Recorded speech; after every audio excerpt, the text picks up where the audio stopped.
noches. Aquí estamos en la 8 de Valladolid hablándoles de lo que están viendo en sus pantallas.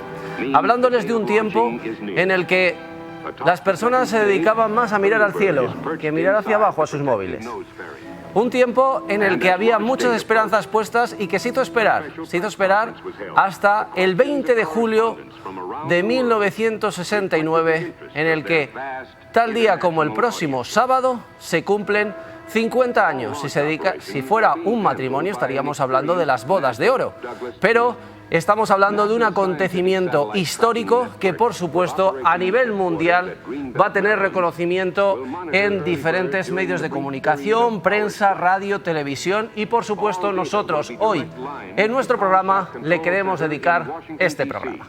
Vamos a comenzar ya y empezamos saludando a los colaboradores que van a hablarnos de ello. Muy buenas noches, ya de vuelta de las vacaciones, aquí estamos para pasar el verano con todos ustedes, con todos vosotros, y a pasarlo en grande, como tiene que ser. Pero como estamos diciendo, estamos celebrando un acontecimiento histórico. 50 años se celebran de la llegada del hombre a la luna y empezamos saludando a Pierre Monteagudo. Buenas noches. Hola Eduardo, muy buenas noches, amigos y amigas del magazine. Un placer estar aquí para comentar este impresionante hito histórico, la mayor hazaña de la humanidad, hazaña colectiva, para salir de la Tierra y poner el pie en otro cuerpo cósmico, nuestro satélite natural, la Luna. Bueno, en aquel entonces, rusos, estadounidenses, se estaban jugando quién sería el que llegaría a la Luna. Y Alfonso también nos va a hablar de algunos hechos que hicieron que realmente fueran los estadounidenses los que llegaran a la Luna. Alfon Arrad, muy buenas. Buenas noches y gracias por estar aquí y un placer volver a esta casa, como siempre, y sobre todo hablar de este día tan especial, como bien has dicho, que es esa llegada del hombre a la Luna, que tanto ha hecho por la humanidad. Bueno, Alfon durante muchos años ha estado en este programa, ha sido parte del equipo y le estoy viendo aquí delante y parece que no se ha ido nunca, que sigue siendo parte del mismo. Bueno, una vez presentados los actores, damos comienzo.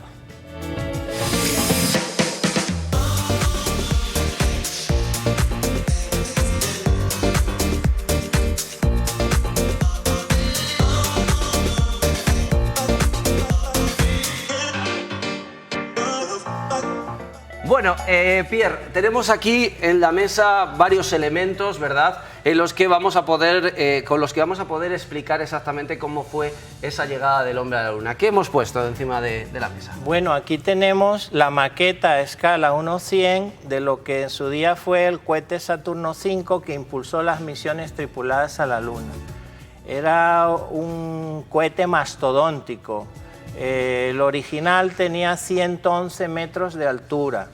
3 etapas que eran compartimientos de combustible, 5 motores impresionantes de más de 1 metro de diámetro cada uno. Decir que la base del Saturno V tenía 10 metros de diámetro, que luego estaban los 3 compartimientos donde llevaban el combustible, después el compartimiento de carga donde iba el módulo lunar. Y finalmente aquí en esta parte pequeñita es donde está el módulo de comando, donde viajan los astronautas, el módulo de servicio, donde está todo el soporte vital que permite a los astronautas vivir en el espacio, y es esta partecita, el Columbia. Y de aquí saldría el módulo lunar Águila, que es este, que en un momento dado saldría de aquí, aquí iba con las patas plegadas, y en un momento dado se haría en la órbita de la Tierra la maniobra para sacar este módulo de aquí y luego la explicaremos. Ese es otro a escala, una reproducción fiel de este pequeñito. O sea, exactamente sobre el mismo, ¿no? Sí, a escala de lo que fue el módulo lunar Eagle, Águila en español, que fue el que se posó suavemente sobre la superficie de la Luna y permitió a 2 de los 3 astronautas caminar sobre esa superficie, recoger muestras de polvo, de rocas, en concreto Neil Armstrong y Buzz Aldrin, que fueron los primeros de esa misión. Si yo ahora mismo les dijera que la guerra mundial, en aquel momento, la Segunda Guerra Mundial, tuvo algo que ver con esta llegada del hombre a la Luna y tuvo que ver también para que fueran los estadounidenses en vez de los rusos, Alfonso, ¿Qué estoy diciendo? ¿Me estoy equivocando? No, ¿verdad? Bueno, pues evidentemente todo tiene un origen bélico. Siempre a raíz de una gran guerra es cuando evolucionan todas las ciencias. En este caso, en astrofísica no fue una excepción. Estamos hablando de un científico bien conocido, Werner von Braun, que era un científico del Tercer Reich. Fue un científico desde niño apasionado por el tema de la astrofísica, de la ingeniería mecánica, creo que también es ingeniero mecánico. Y él, desde un primer momento, fue afiliado a las SS, de hecho le invitó Himmler a afiliarse y él le consultó a sus colegas, oye, ¿nos afiliamos o no para conseguir financiación para nuestros proyectos? Les financiaron y a partir de ahí estuvieron durante años pegándose con los medios técnicos para poder demostrar al propio Hitler que necesitaban más financiación para construir esos cohetes. Pero el objetivo de von Braun desde el principio era construir un cohete suficientemente fuerte como para intervenir en viajes interplanetarios. Bueno, dentro de lo que es la llegada del hombre a la Luna, me imagino que hay muchos factores a tener en cuenta. Por un lado, que se pudiera hacer algo como el Saturno V y por otro lado, que realmente se fuera por el camino correcto. ¿No es así, Pierre? Que ahí es donde, digamos que en su vida profesional está dedicándose para dar reconocimiento a uno de los científicos que lograron que la ruta y el camino fuera el correcto. Sí, hay que recordar que von Braun a principios de los años 60 era partidario de zarpar desde la Tierra en un viaje directo a la Luna, insertarse en la órbita alrededor de la Luna y luego o aterrizar o hacerlo incluso directamente. Y fue el doctor Rojas, Héctor Rojas y otro grupo de científicos quienes advirtieron que de ese modo se estrellaría la nave, que lo que había que hacer era la inserción en la órbita terrestre y después de allí viajar a insertarse en la órbita alrededor de la Luna y finalmente enviar una nave a descender en la superficie. Entonces, ciertamente von Braun es el padre de la cohetería en el sentido de las misiones Apolo y previamente había hecho ese trabajo en Alemania con fines bélicos y bueno, hay que reconocerlo así, pero que también algunos científicos tuvieron que corregir su perspectiva inicial y decirle, no, primero hay que insertarse en alrededor de la Tierra, luego la nave se sitúa alrededor de la Luna y finalmente se desciende suavemente, porque no había ninguna otra posibilidad, si no la nave se estrellaba.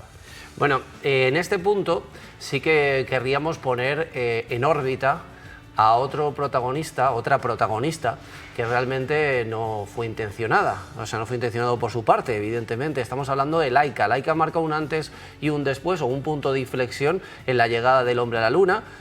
Vamos a ver esas imágenes para que podamos ver a Laika, que Laika era una perrita que mandaron a la Luna. Alfon. Bueno, pues Laika, como bien has dicho, fue una de las protagonistas, sin quererlo, sin desearlo. Evidentemente, las carreras espaciales estaban bastante estancadas en un sentido, hasta que la Unión Soviética consigue lanzar el Sputnik 1, en este caso hablamos de octubre del año 57, y ya dicen los americanos, oye, ya está sobrevolando nuestro espacio y ya no hay control, ¿no? Tenemos control sobre tierra, mar y aire, pero no hay un control propiamente dicho. A raíz del Sputnik 2, que ahí le tenemos, en este caso en noviembre del 57, dicen, esto va en serio, están poniendo un ser vivo en órbita. Y ya, cuando en el año 61, ahí tenemos la imagen de Laika, sí. Que hay que decir que encima era un viaje solo de ida, ya se sabía que era un viaje solo de ida, porque era, y me parece que Laika falleció en el viaje por el calor y por de un infarto, por el...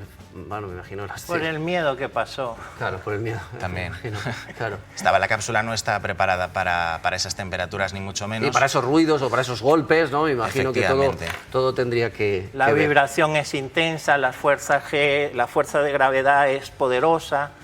En ese momento no estaba completamente acondicionado para el viaje de un ser vivo. Luego se mandaron todo tipo de seres vivos, un chimpancé también envió a Estados Unidos. Ese ya sobrevivió, pero se hicieron muchas pruebas y los animales que se utilizaron, la mayoría murieron. Bueno, ¿dónde diríais que fue realmente el instante en el que todo esto ya dejaba de ser teoría, dejaba de ser una suposición, dejaba de ser un sueño, a pasar a ser una auténtica realidad? Bueno, el sueño comienza en el 62 con la arenga de Kennedy, que quiere por un interés político que... Antes de que acabe la década. Sí, da esa instrucción de una forma pues mítica, como hacía él las cosas, con una escenificación impresionante, y pone los recursos. Porque hay que decir que en el equivalente actual de lo que costó el programa lunar Apolo a lo largo de más de una década, aproximadamente 14 años, serían en la actualidad una inversión de casi 200.000 millones de dólares. Entonces, claro, el político pone el dinero, llega a un acuerdo con los militares para que se transfiera también dinero del presupuesto estrictamente para acciones militares, se transfiera al programa Apolo, porque claro, el político acepta la posibilidad de instalar incluso emplazamientos militares en la Luna. Y esto es muy importante y se ha hablado poco. Hay un proyecto desclasificado recientemente, el proyecto Horizon, que habla del tema, de que la intención real era cumplir los fines políticos de la administración Kennedy, comprometidos con los fines militares del alto mando del Pentágono, que quería situar una base militar en la Luna. Estamos hablando de la llegada del hombre a la Luna. El próximo 20 de julio se cumplen 50 años, pero hay que decir que desde el 72 no ha vuelto el hombre a la Luna. Y esta pregunta le quiero realizar esta pregunta a nuestro siguiente protagonista, que también tenemos el gustazo de tener en nuestro programa, lo tenemos vía Skype, que es Enrique Teruel Soria. Muy buenas noches, Enrique. Hola, buenas noches, encantado de estar aquí. Mucho gusto que pueda participar también. Usted es el comisario de la exposición de Madrid a la Luna y estábamos comentando, no sé si nos está escuchando el programa. Sí, estoy escuchando. Y la pregunta que le quería hacer es esta, ¿a qué se debe que el hombre desde el 72 no haya vuelto a la Luna? Pues básicamente yo digo por tres razones. La principal es que el objetivo político estaba conseguido, es decir, los norteamericanos fueron a la Luna porque querían ganar a los soviéticos y la Luna fue la circunstancia, ¿no? De ese momento. En segundo lugar, como ya se ha dicho aquí antes, es una aventura muy cara, es decir, requiere de muchísimos recursos, de muchísimo dinero, y una vez que ya la motivación política ya no existe, pues ¿para qué te vas a seguir gastando esa cantidad ingente, ¿no?, de dinero? Y en tercer lugar, porque es una aventura además muy peligrosa. Ir a la Luna tiene una serie de etapas, de fases en el viaje que conlleva muchísimo riesgo. Los norteamericanos tuvieron un susto con el Apolo 13 y ahí se dieron cuenta de que esto no era coser y cantar realmente, ¿no?, en ese sentido. Con lo cual, ni existen las motivaciones políticas, ni existe el dinero, ni se quieren asumir ya esos riesgos tan grandes pues para posibles astronautas. Hoy en día, si subes a la Estación Espacial Internacional o a la órbita terrestre, pues si tienes un problema puedes en muy poco tiempo puedes regresar a la Tierra. Sin embargo, en la Luna tardas 3-4 días, con lo cual nadie te va a ir a buscar o a rescatar, y si no puedes salir de allí de vuelta, pues allí te vas a quedar, ¿no? Enrique, ¿qué opina de todos esos comentarios que se hacían en aquel entonces? Bueno, incluso a día de hoy se hacen algunos de que realmente el hombre nunca pisó la Luna, sino que fue una superproducción de Hollywood. Bueno, a mí me hace gracia, de hecho me gusta escuchar este tipo de cosas, ¿no? Pero al final yo creo que es un tema de estructura mental, es decir, no hace falta haber vivido algo o haber ido a un sitio para conocer eso, ¿no? Es decir, yo por ejemplo no he estado en Australia, sin embargo no negaría que existe un sitio que se llama Australia, que hay canguros y en fin, y hay unos guiris que les gusta beber cerveza, ¿no? Entonces, ¿por qué? Pues porque hay una serie de indicios, ¿no? Y en el caso del viaje a la Luna por parte de los norteamericanos, los indicios son muchísimos, ¿no? Hay muchísimas pruebas. La principal, pues que los primeros que quisieron que aquello no fuera verdad eran los soviéticos, y no solamente no negaron el hecho histórico, sino que lo han afirmado, ¿no? Yo creo que se trata un poco, pues de un pasatiempos, a mí ya te digo, a mí también me gusta escucharlo de vez en cuando, pero en la realidad, y si haces un análisis razonado basado en indicios, pues te das cuenta de que no es así, ¿no? Además, si tienes que montar una mentira y a su vez una mentira para enmascarar otra, pues al final es un anacronismo, ¿no? Es decir, no tiene sentido eso. Enrique, me imagino que todos llevamos un espía dentro, ¿no? Y queremos ser partícipes de descubrir una conspiración. Entonces ese tipo de cosas nos motivarán. Tengo aquí en la mesa a Pierre Monteagudo y a Alfons Arranz, que también quieren hacerle alguna pregunta. Encantado. Bueno, pues, Enrique, buenas noches. Nada más Hola, Alfons. Preguntarle acerca de cuál ha sido, evidentemente, el papel que mucha gente desconoce que tuvo la Telefónica con la transmisión de datos y de voz respecto a esa llegada con la base de Houston del hombre a la Luna en el año 69. La participación española fue vital, ¿no? Los norteamericanos nos necesitaban para poder controlar la misión, un tercio de la misión, al menos, ¿no? Entonces los norteamericanos hablaron con el gobierno español de la época y solicitaron permiso para instalar una de sus instalaciones de seguimiento de las naves espaciales Apolo y de los astronautas. Ese permiso se concedió a cambio también de que técnicos españoles, ingenieros españoles pudieran trabajar en esas instalaciones de NASA, y que cuando llegara a tener un nivel técnico suficiente, pues pudieran hacerse cargo 100% de la operativa, ¿no? Entonces, esas instalaciones de NASA en España, que había 3, la principal para el programa Apolo fue la de Fresnedillas de la Oliva, en la Sierra de Madrid. La secundaria era otra antena que estaba muy cerca de Fresnedillas, en Robledo de Chabela, en la zona del Escorial, que hacía de reserva de la de principal, por si la de Fresnedillas fallaba, pues podía haber una secundaria, y también seguía el módulo de mando cuando las dos naves, el módulo lunar y el módulo de mando, se separaban, ¿no? Fresnedillas seguía el módulo lunar y Robledo al módulo de mando. Y la tercera estación, que era más pequeñita pero también tenía su importancia, era la que se situó en Maspalomas, en las Islas Canarias, ¿no? Entonces, esas instalaciones de la NASA recibían toda la información de la nave y de los astronautas, pero esa información había que reenviarla a Estados Unidos al centro de control de misión en Houston, ¿no? El famoso Houston. De ese reenvío de información se encargaba la Compañía Telefónica Nacional de España, la Telefónica, que era como se llamaba entonces. Ella recibía los datos que le daba la NASA y a través de 2 estaciones de comunicaciones vía satélite. La principal era la que instalaron en Buitrago del Lozoya, aquí también en la Sierra de Madrid, pues por un enlace vía satélite llegaba a Estados Unidos y de ahí a Houston, ¿no? La base de Buitrago se puede ver también hoy en día. Vas por la carretera de Madrid a Burgos, por ejemplo, la A1, y se ven ahí las antenas, las que se utilizaron en aquella época, y fue la participación también de Telefónica en toda esta gesta de la historia humana. Curioso, porque yo creo que mucha gente se está enterando en este momento y era totalmente desconocido que de alguna manera este país, España, fue partícipe de la llegada del hombre a la Luna. Pierre. De hecho, en la revolución número 13, la órbita número 13 en torno a la Luna, cuando está transitando el Apolo 11 por detrás, por la cara no visible, se separa el módulo lunar Águila. En ese momento no hay comunicaciones con la Tierra, y según salen de detrás de la Luna se restablece la comunicación directamente con Fresnedilla, que es el primero que recibe la comunicación de los astronautas y la reenvía a Houston. Y allí en Fresnedilla estaba el español que más sabe de la NASA, Carlos González Pintado, un extraordinario técnico que llegó a ser su director de operaciones, recibiendo esa señal y luego monitorizando las constantes vitales de los astronautas.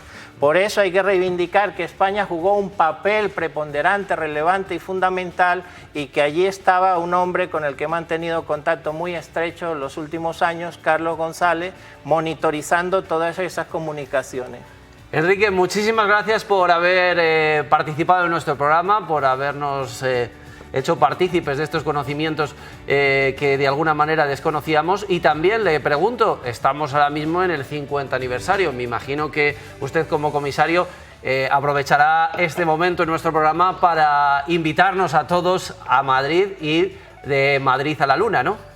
Correcto, muchas gracias por darme la oportunidad.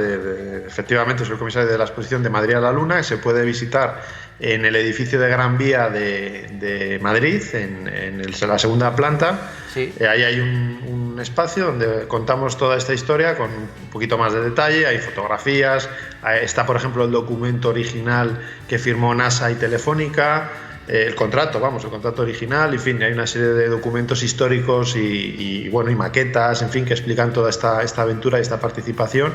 Y la exposición está hasta el 17 de noviembre, con lo cual hasta el 17 de todavía hay noviembre. tiempo. Vale. Y si alguien se quiere acercar por Madrid, pues ahí está, ahí en el edificio de Telefónica de Gran Vía. ¿Están notando más gente en estos días por el hecho del 50 aniversario? Sí, ¿no? Sí, mucha más gente. También la atención de los medios se nota y se agradece, lógicamente. Y bueno, pues en fin, creo que hay que resaltar este papel porque creo que es marca España de la buena. Es decir, Desde luego. ahí había ingenieros españoles que sabían inglés, que se lo trabajaron, que con su esfuerzo y sacrificio pues lograron que España dejara a España en un gran papel, ¿no? Con lo cual creo que es justo reivindicar pues ese papel y creo que es un ejemplo para todos los demás, ¿no? No hacer que se olvide y que se pierda. Muchísimas gracias, Enrique, un placer. Un placer para mí también. Hasta pronto. Hasta pronto.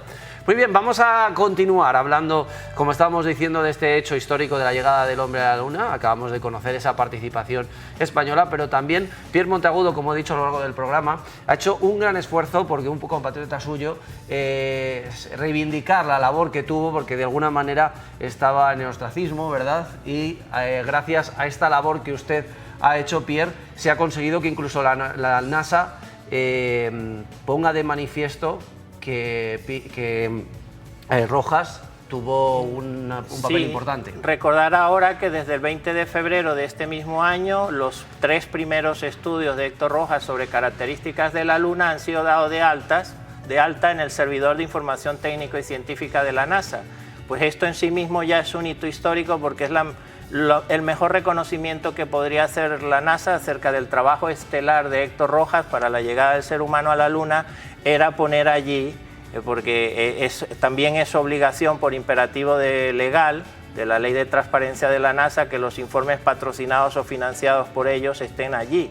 Y ahora están en línea y cualquier experto, cualquier ciudadano, cualquier persona del mundo puede ir, descargarse el PDF gratuitamente y leer todos los informes sobre características. Y si me permite, Pierre, no entender nada, porque yo he podido verlo y no se entiende absolutamente nada si no eres un poco experto de la materia. Esa es la realidad. Decir rápidamente que el 1 es un sistema de ecuaciones para calcular la manera de aterrizar en superficies remotas, que eso fue inventado. El 1 es mira. Fue inventado por Héctor Rojas, el sistema de ecuaciones, y cedido a la NASA. Sí, pero eres matemático o lo tienes un poco más complicado para poder... Sí, porque Rojas era efectivamente un matemático experto y el que fue comisionado incluso por la NASA para, en un momento dado, Eduardo, y esto es muy importante, se ha explicado muy poco, en un momento dado la directiva de la NASA llamó a Rojas y lo llevó a la sala de comunicaciones de operaciones de vuelo de la misión Apolo 11. Y le enseñó toda la telemetría, los ordenadores, todo lo que había disponible allí. Mira, esto está a tu disposición. Y le preguntaron, ¿qué necesita? Y le dijo, denme lápiz y papel. Y se sentó a dirigir las operaciones de aterrizaje del módulo lunar Águila. Y este es el problema, que esta información ha sido ocultada deliberadamente por los estadounidenses, porque nadie que no fuera estrictamente estadounidense podía atribuirse tal logro, como es dirigir las operaciones de aterrizaje del módulo Águila. Bueno, tenemos aquí el libro de Expediente Rojas, que si ustedes son espectadores de nuestro programa, en más de una ocasión hemos hablado de él, pero ahora tenemos Expediente Rojas, la tecnología del cosmos, ¿verdad? Que es el nuevo libro de Pierre Monteagudo. ¿Qué hemos sumado a este nuevo libro? Pues 3 años adicionales de investigaciones en los que ha fluido muchísima información, pruebas testimoniales, pruebas documentales, enlaces a la web de la NASA, todo con lujo de detalles, el tratamiento aplicado al científico por pretender democratizar el conocimiento, Bueno, todo está con lujo de detalles. Lo que prometo al lector, a la lectora, son emociones fuertes y una auténtica sobredosis de misterio puesto al descubierto. Eso es lo que contiene la tecnología del cosmos. Aquí lo tenemos y ahora mismo les digo, para todos nuestros espectadores que seguramente estén con el gusano, que se hayan quedado con la cosa, ¿no?, de poder saber un poquito más, pues vamos a regalar 4 libros de Expediente Rojas para los espectadores que nos llamen al 983-147-147 y nos digan cómo se llama esta maravilla que tengo aquí. Lo hemos dicho varias veces en el programa. Los 4 primeros que nos llamen al 983-147-147 y nos digan cómo se llama esta maravilla, por favor les pido, no me digan cohete, ¿eh? Por favor, ¿cómo se llama? Pues serán los ganadores de estos 4 libros de Expediente Rojas para que conozcan un poquito más de primera mano, de la mano de Pierre Monteagudo, que lleva dedicándose a ello en cuerpo y alma durante muchos años. Y hay que decir que aparte de los jugueticos que hemos traído aquí, también ahí debajo, ¿qué tenemos? Lo que nos has traído, lo estamos viendo ahí en pantalla, que era el cuadro que estamos viendo en pantalla. Esa es la infografía hecha por un artista británico que resume todas las tripulaciones de las misiones Apolo a la Luna, y también eso forma parte del homenaje que hoy rendimos a más de 400.000 profesionales, técnicos, científicos e ingenieros que trabajaron en el programa lunar Apolo para lograr ese hito histórico. Es un homenaje, digamos, que hacemos, y saber que esos astronautas, los del Apolo 11 y los de las siguientes misiones tripuladas, fueron a la Luna en representación de la humanidad. Y ya no deberíamos hablar de la llegada del hombre a la Luna, sino la llegada del ser humano a la Luna, porque esos héroes, esos astronautas, representaban a toda la humanidad y, por supuesto, a todos los géneros. Y si me permites, si hace 50 años la sociedad fuera la de hoy en día, en ningún caso se hubiera dejado que se llamara la llegada del hombre a la Luna, en ningún caso, sino que sería, como bien está diciendo, la llegada del ser humano a la Luna, o la llegada del hombre y la mujer a la Luna. Sí, o el representante, el astronauta como representante de la humanidad y de todos los géneros en el sentido más amplio. Claro, pero es verdad que esto está ahora en boga y en aquel entonces era algo que lo tenemos más que asumido, pero seguramente a día de hoy, si estuviéramos ante este acontecimiento histórico, traería mucha controversia, es evidente. En la NASA del programa lunar Apolo había mucha discriminación hacia mujeres, hacia afroamericanos. Allí intervinieron, aportaron lo mejor de sí mismos muchas mujeres, muchos también afroamericanos, y de eso nunca se ha dicho absolutamente nada. Solo salían hombres blancos, altos, de ojos verdes o azules. Claro. Bueno, pues ahora hay que arrojar un poco de luz sobre este tema también. Y Pierre, tenemos ahí también unas cuantas hojas, esas que tenemos ahí. Ya estamos empezando a cocinar el tercer libro. ¿Cómo va Bueno, esto? pues es que si me llega información de muchos países, de gente que estrechamente relacionada con Héctor Rojas, y tengo 500 folios pendientes de análisis. Mira, observaciones, estos son gráficos de... Muéstralo. Son gráficos de observaciones que hizo el científico de estrellas, donde analiza, a partir de la descomposición de la luz, analiza en esas atmósferas qué observaba, o en el entorno de las estrellas. Bueno, aquí hay... Todo esto son gráficos de observaciones astronómicas de Rojas. Luego tenemos el informe The Astronomical Journal del año 2013, informando un descubrimiento de una supernova en una foto tomada por Héctor Rojas de la Gran Nube de Magallanes, esa galaxia. Bueno, aquí está, del año 2013, y aquí aparece su nombre. Más cosas, análisis de imágenes procedentes, fíjate, en los años 70 ya se discutía, ¿deberíamos continuar con estos programas espaciales y la enorme inversión que hay que hacer cuando en el mundo hay tanta hambre y tanta pobreza y tanta necesidad? Bueno, este es el informe de Rojas sobre si se debería continuar con las misiones espaciales, y así hay una cantidad... Y un suma y sigue que nunca... Análisis de fotografías teletransmitidas a la Tierra por sondas espaciales, algunas fotografías que fueron tomadas desde naves espaciales por el propio Rojas. A mí, si me permitís, me gustaría hacer un apunte sobre lo que ha dicho Pierre, que es muy significativo y que eran valientes no solo en el hecho de enfrentarse a todo esto, sino que con un ordenador, te hablo del año 95, con el Windows 95, era 100 veces más potente que todos los ordenadores del módulo Apolo. Entonces, hablamos de una tecnología casi prehistórica y unos cálculos extraordinarios, y que no solo Héctor Rojas, sino también el equipo entero que conformó el hecho de que el hombre llegase a la Luna tuviera éxito sin ningún tipo de percance ni fallecido, que eso yo creo que es un milagro y es un hito dentro de la historia de la humanidad.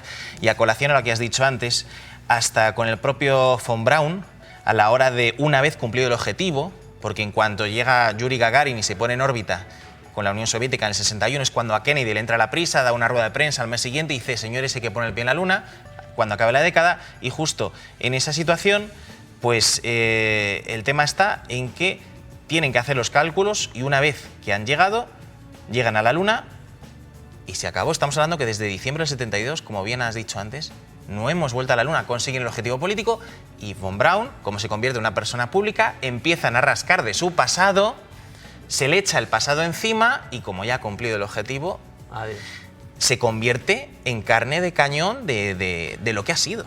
Entonces, todo en desgracia, ¿no?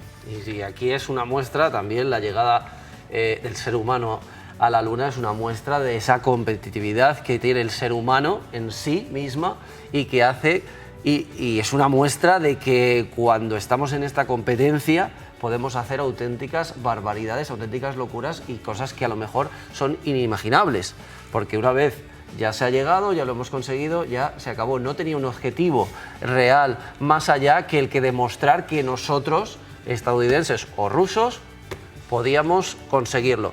Y esto es lo que se cumple en 50 años históricos. Bueno, tenemos ahí el libro, déjamelo, Alfon, por favor, mientras comentamos un momento con Alfon. Tenemos aquí algunas apreciaciones, ¿verdad?, sí, que se han hecho. Una moraleja potentísima para personas de todas las edades, pero especialmente para los más jóvenes, que por aquello de los avances en ciencia y tecnología, en medicina, pues jóvenes, toda persona menor de 80 años.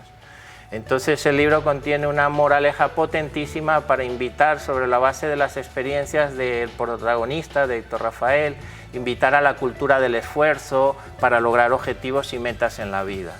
Bueno, me atrevería a decir que hasta el que pasa de los 80 años también tiene que levantarse cada mañana con la intención y con el entusiasmo de hacer algo nuevo y algo mejor en su vida. Creo que esto es una base fundamental que tenemos que tener en nuestro día a día.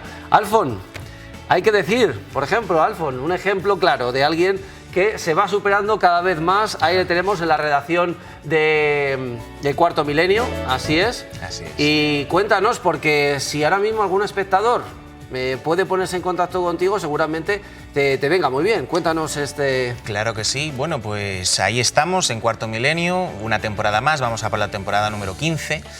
Y sobre todo, pues si hay alguien aquí en provincia o en la propia capital que tiene algún caso o algo que comentarnos, pues directamente, para que veáis la confianza que tengo, pongo mi Twitter y mi Instagram a vuestra disposición. Twitter Alfon_Arranz, Instagram Alfon Arranz, para cualquier caso, algo que se nos salga un poquito de nuestra vida cotidiana, que pueda decirnos algo dentro del programa, pues lo podemos ver. Y para los amantes de lo retro, yo les invito también a que les sigan, porque realmente cada día nos da delicatessen de historia, por supuesto que sí. Pierre, muchísimas gracias. ¿Qué te parece esto? Para terminar, bueno, antes de nada, vamos a terminar nosotros, pero sigan aquí en la 8 Valladolid, porque seguimos con la llegada del hombre a la Luna. Ahí están viendo este reportaje, lo hicimos con Pierre Monteagudo hace exactamente 3 o 4 meses, en el que se explica exactamente quién era el señor Rojas y exactamente el trabajo que desarrolló en la llegada del ser humano a la Luna. Así lo vamos a ver enseguida. Esa maqueta más pequeña es la de la nave que se posó en la superficie, con 2 partes, el tren de aterrizaje y la de arriba, que una vez terminado el trabajo despegó con los astronautas a bordo para volver a la órbita de la Luna. Uy, Madre mía, yo ya... Bueno, esto sería más o menos... Sí, efectivamente. Está el sistema de escape que sale despedido al poco de despegar, que ya no hace falta utilizarlo. Y finalmente este es el módulo Columbia, esta partecita de aquí. Y de aquí, del interior, esto se abre. Y salen las patas. Y sale el módulo oeste, el Águila. Y el Columbia se desprende de este compartimiento de carga, hace un giro de 180 grados esta porción y se une al módulo Águila que estaría aquí adentro y lo extrae de allí y ya entra eso, empieza a viajar rumbo a la Luna. Esto todo en la órbita de la Tierra. Y entonces ya cuando viaja a la Luna se inserta en órbita alrededor de la Tierra, así. El módulo Águila, aquel, Eduardo. Es que parece fácil, pero no lo es. No, o sea, son maniobras muy complicadas. Ese se insere, el pequeñito, este mismo. Tómatelo. No, este. Ah, este, vale. Esto lo que hace es esto. Espera, que no lo ven en casa, entonces. Se despega del compartimento de carga. Sí. Vale. Ponlo ahí delante y tenemos ya que despedir porque tenemos que ir a ver expediente, bueno, la estrella oculta de la Luna. Esto va aquí dentro, se despega, se da la vuelta y entonces viene y se une a esto y lo extrae así. Y así viajan a la Luna. Se inserta en la órbita y luego ya en la Luna se despegan y este baja a la superficie. Nada más me gustaría decir una conclusión, un titular, sí. Que es que atentos al gobierno chino y las próximas misiones a la Luna. Yo lo dejo ahí. Bueno, curioso. Están todos. Los israelíes mandaron una sonda que dicen ellos que se estrelló. Yo no estoy muy seguro, no me lo creo. Los indios, la India también quiere enviar La Agencia Espacial Europea dice que va a enviar una mujer astronauta. Los rusos también van a enviar nuevas misiones a la Luna. Bueno, todo el mundo se apunta a lo que será el expolio de los recursos de la Luna. Bueno. Veremos, eso esperemos que sea lo que sea, se lo podamos contar. Hoy estamos recordando esos 50 años. Eduardo, y que no tengas que venir dentro de 50 años ya como presidente vitalicio de la 8 a decir, mira, en el centenario del Apolo 11, hace 50 años ya explicamos que el ser humano llegó a la Luna, otra vez tengo que... Que podamos contar algo diferente, claro que sí. A ver si es posible. Muchísimas gracias por estar ahí. Ahora les dejamos con la estrella oculta de la Luna. Esta noche aquí estábamos para hablarles de ello. Este magazine se lo hemos querido dedicar a este motivo de la humanidad.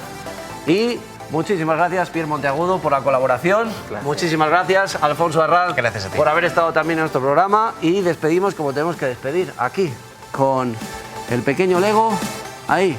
Llegando a la Luna, aquí, ¿no? Podría ser, venga. Pues ahí lo tenemos. Chao, hasta el próximo día.